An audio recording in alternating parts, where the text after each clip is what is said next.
Thanks for joining me for another episode of Mortality in Gaming. In this episode, I'll be continuing my tips and tricks on traffic management for City Skylines. I do have every expansion installed, including the newest one, Mass Transit.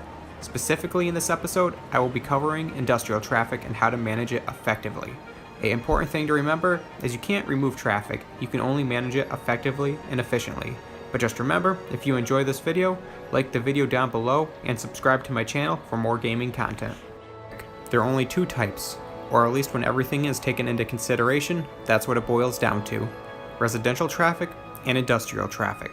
Technically, you can say there's a third, which is emergency vehicles, but their destination is fluid and it always changes to the situation presented. But if you can control and manage the other two, it will be just fine. So let's cover these two types of traffic before we go into the details about industrial traffic. Residential traffic.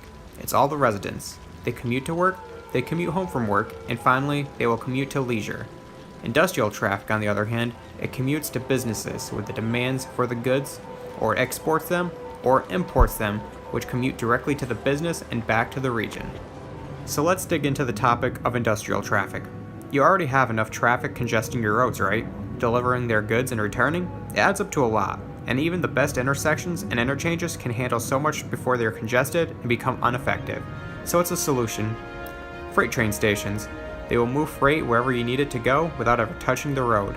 Although this is my personal opinion, I find it easier to route a network of trains than a city of roads. I always keep my freight train network completely separate of my passenger train network to avoid congestion. Businesses do rely on the goods to sell, or the manufacturing plants for the raw materials to run. They will both be negatively affected without it. I run my tracks under the ground for a cleaner look, but this is just my personal preference. You can run the tracks wherever you like. Freight trains can move an extraordinary amount of freight fast too. As mentioned before, it goes A to B without ever touching the road. Although keep in mind, this is a great way to move it over long distances fast and efficiently, but stations at A and B need to be easily accessible, otherwise the freight will struggle to ingress and egress out of the train station, if they even make it that far because of congestion. Take note of my one-way roads. The entering traffic and exiting traffic never cross paths, and this will never slow down each other. Just as important, you will need enough freight train stations located in strategic spots. Ideally, I try to not even let my freight trucks get on the highway. I try to place a station before that. You will notice in my video, some of these stations were not particularly busy. I am still currently developing around them, and this may change, but if they don't pick up, it is possible to move them or delete them entirely. Train stations do cost a lot to run, and I keep my funding set to the lowest point and I do just fine. But do not expand to a full network right away unless you can financially support it. I find it easiest to build a city around the network and have my stations placed already and map roads and zone after that. This also helps me plan my traffic flow so commuters don't interact with the road the station is on, and if they do, I try to keep it minimized. The first part of this will require the mod Traffic Manager Presidential Edition. Although you might see some things on my screen differentiated from your screen, there are other mods, but they are not required at all. This method will work to some extent also without this mod, but the traffic AI built in still wants to seem to drive across the map instead of to the nearest train station. The only negative effect I have discovered with this method is congestion up to the initial freight train station hub, so fuel vehicles for power plants could still struggle to enter the city. Although my population is still light, when I did have them, my power plants never ran out of fuel, although I do recommend to upgrade to wind, nuclear power, or another kind of power that does not require fuel. At the main entrance to your city on all points of the highway, use the mod Traffic Manager to disable the use of freight trucks on the road. This effectively will cut off all industrial traffic from entering your city. Although a few trucks will go by, it's not enough to actually congest you. This is good because you don't need the extra traffic congesting your main artery highway everywhere in your city. But as I mentioned before, freight still needs to get imported.